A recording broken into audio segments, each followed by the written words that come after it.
Widowift Canyon earned its name, honestly.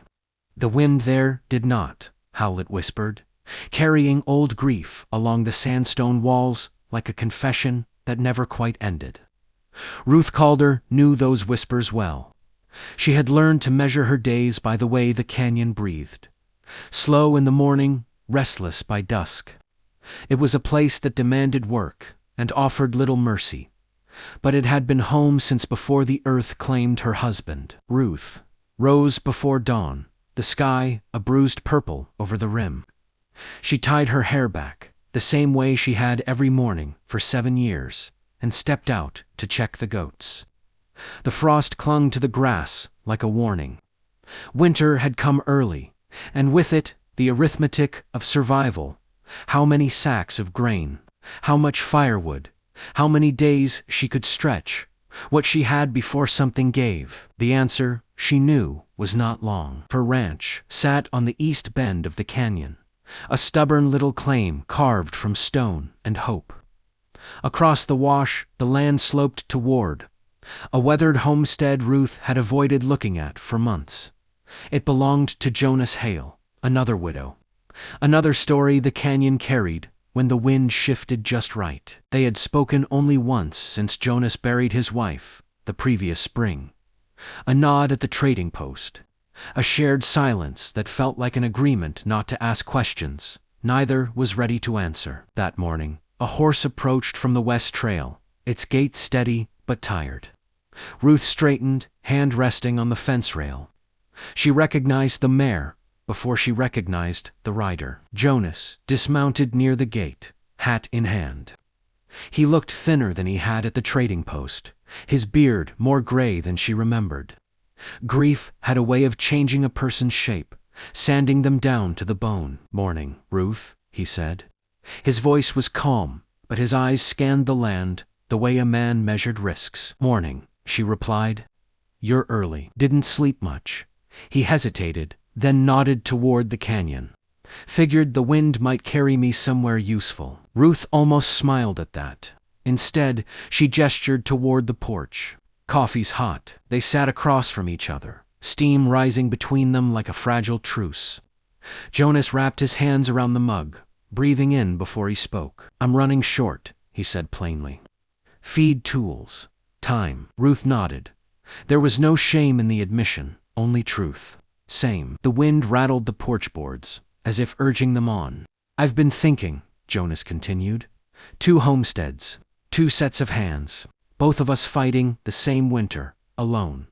He met her gaze. "Seems wasteful." Ruth studied the lines in his face, the careful restraint, the honesty worn smooth. She thought of her ledger, the numbers she tried not to look at.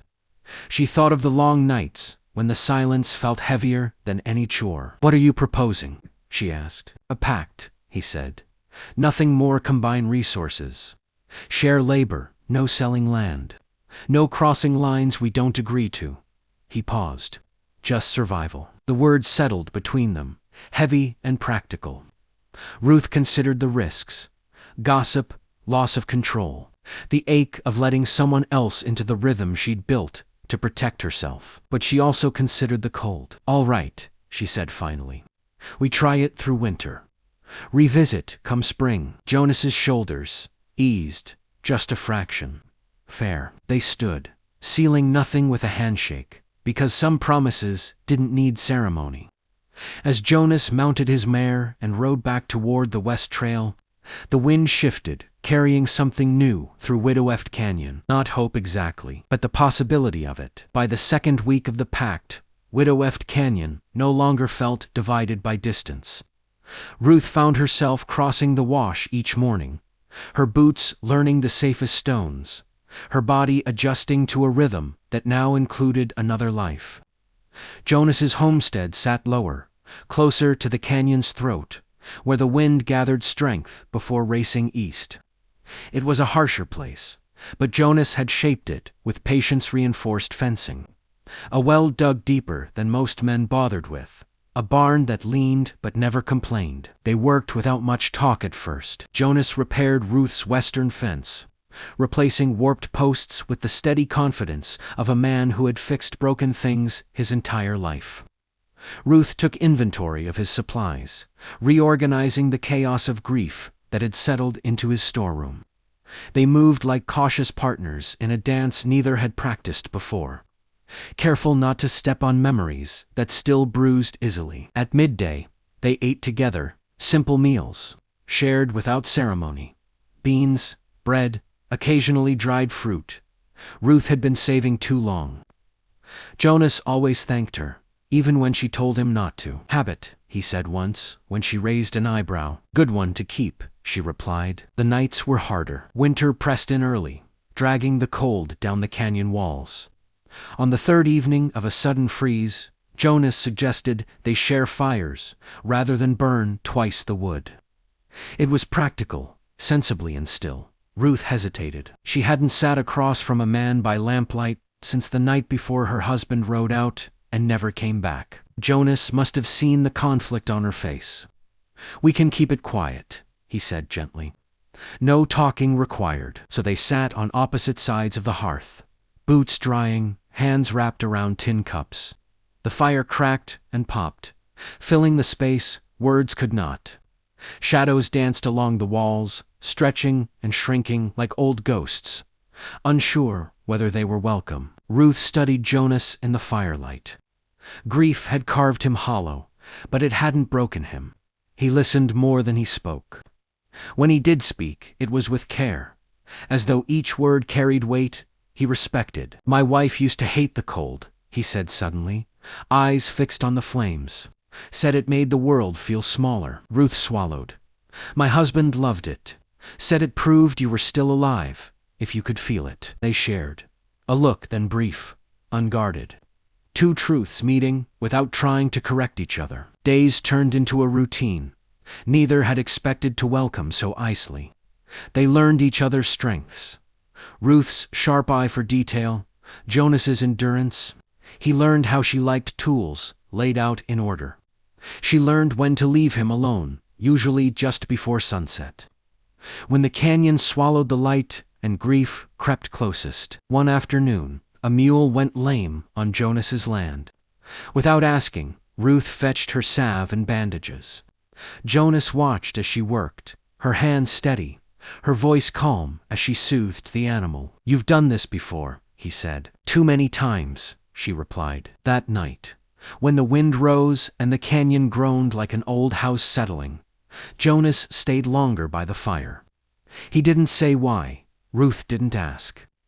They listened to the storm together, shoulders close but not touching, the silence between them no longer empty. Ruth realized something then, surprising and unwelcome in equal measure. The pact was working, not just in supplies or labor, but in the quiet spaces she had sworn no one else would ever fill again. And that frightened her more than the winter ever could. By midwinter, Widowift Canyon wore snow like a temporary promise, beautiful, fragile, and bound to break. The days shortened, and with them came a closeness Ruth had not planned for when she agreed to the pact. What had begun as shared labor had quietly become shared habit. And habit, Ruth knew, was a dangerous thing. They marked boundaries carefully. Jonas slept at his place, unless the storm was too heavy. Ruth kept her routines intact, even when it would have been easier to change them. They never spoke of feelings, never named the warmth that crept into the air when their hands brushed, while passing tools or when laughter rare, but real escaped before either could stop it. But the canyon noticed. One afternoon, while hauling firewood from the upper ridge, the sky turned without warning. Snow fell fast and sharp, the wind twisting it sideways. Jonas urged Ruth ahead, his voice steady but firm. "Trail disappear if we wait." They didn't make it. By the time the whiteout swallowed the landmarks, Jonas grabbed Ruth's arm, guiding her toward a narrow rock overhang he knew well. They took shelter just as the storm closed in, the world reduced to wind and cold breath. They huddled for warmth, wrapped in blankets meant for one. Ruth felt Jonas's heartbeat through his coat's low grounding. Too close. Closer than the pact allowed. This wasn't part of the agreement, she said, trying for lightness. Jonas exhaled softly. No, but neither was freezing. They waited out the storm in near silence. At one point, Ruth's hand went numb. Jonas took it without asking, rubbing warmth back into her fingers. His touch was careful, respectful, and devastating. When the storm finally broke, they returned to the homestead without speaking of what had passed between them. But something had shifted. The unspoken line they'd drawn in the dust no longer felt so solid. That evening, Ruth found Jonas splitting wood behind her barn. He worked harder than necessary, sweat freezing along his collar. "You're overdoing it," she said. "Needed to," he replied, not meeting her eyes. She understood then. Work was safer than thought. "Jonas," she began, then stopped. The words she needed didn't belong to any script she knew. "We should talk about expectations." He rested the axe, finally looking at her. "All right, this pact," she said carefully. "It's about survival, not replacement. Not filling spaces that don't belong to us." Jonas nodded. "I know." "Good," Ruth said, though her chest ached. "Because I won't be compared to a memory." "You wouldn't be," he said quietly. "And I wouldn't expect to be either." They stood there, honesty between them like a fragile bridge. For a moment, Ruth thought that might be enough. But later that night, alone by the fire, Ruth found herself staring into the flames.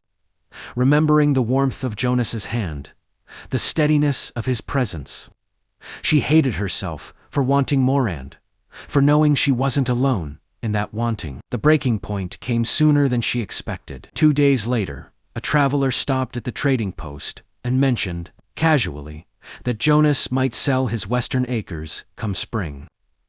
Ruth heard it secondhand, the words landing like a betrayal she hadn't earned the right to feel. That night, she confronted him. "Are you leaving?" she asked, standing in his doorway, the wind clawing at her coat. Jonas stiffened.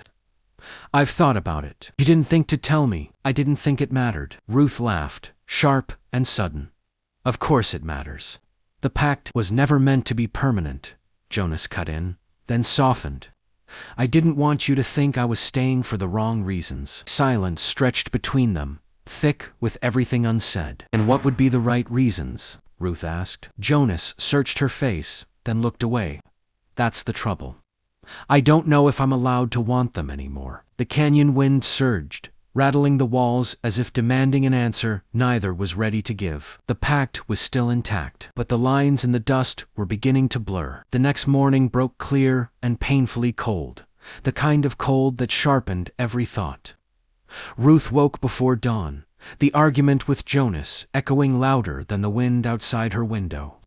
She told herself she was angry about the pact, about practicality, about fairness. But beneath it lay something far more dangerous: fear. She crossed the wash early, intent on work, not conversation. Jonas was already in the corral, tightening a loose rail with movements too precise to be calm.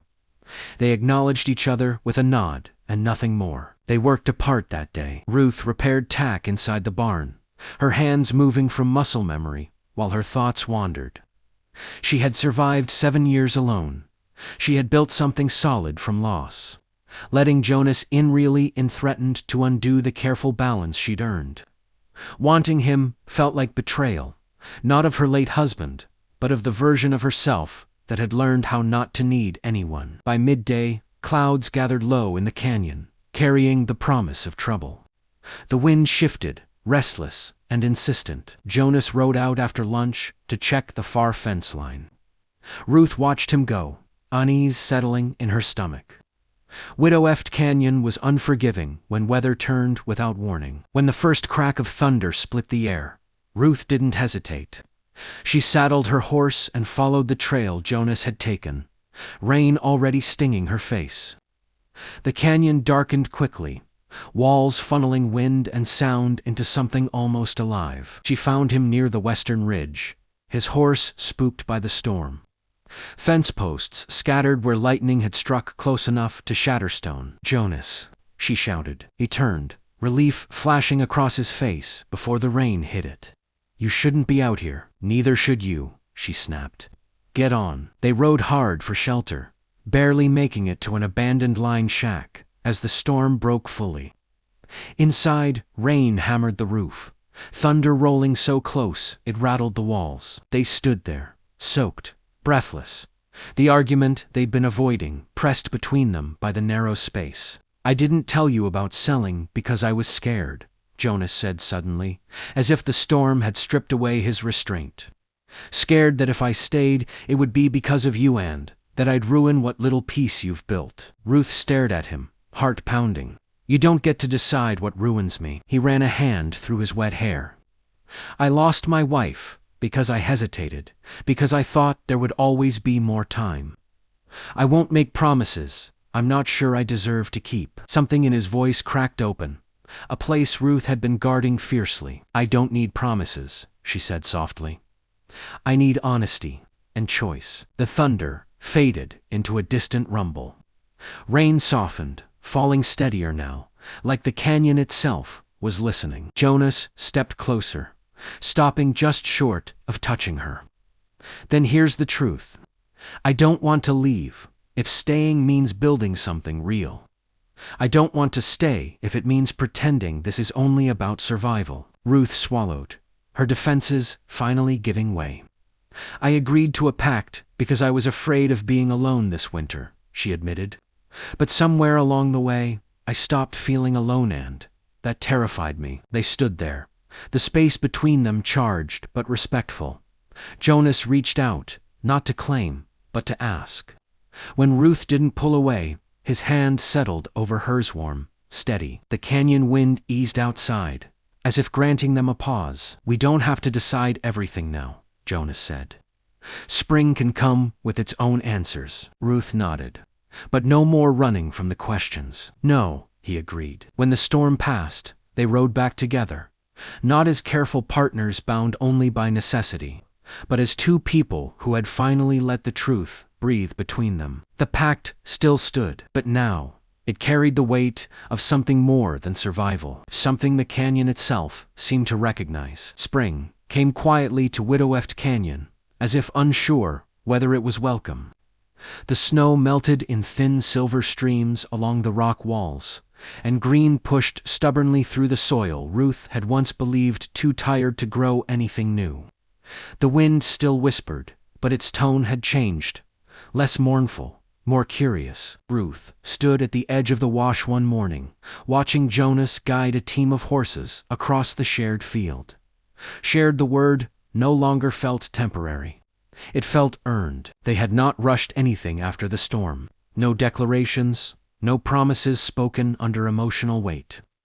Instead, they chose steadiness, choice.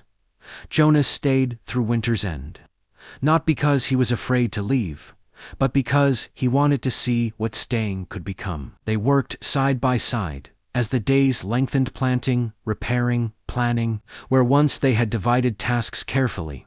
Now they moved with an ease that came from trust. Jonas consulted Ruth before making decisions about the land.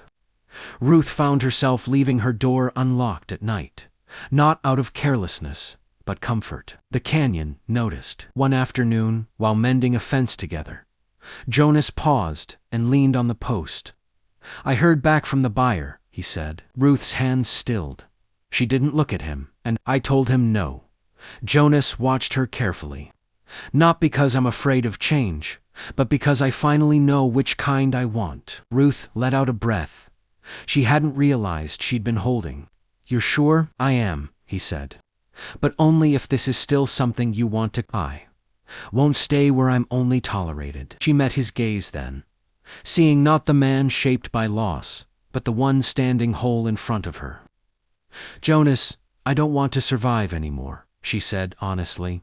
"I want to live, and I want to choose that with you." He smiled, slow and genuine, like a sunrise that didn't need to rush. He reached for her hand, this time without hesitation. Ruth laced her fingers through his, feeling the truth of it, settle, deep and steady. They didn't marry that spring. They didn't need to.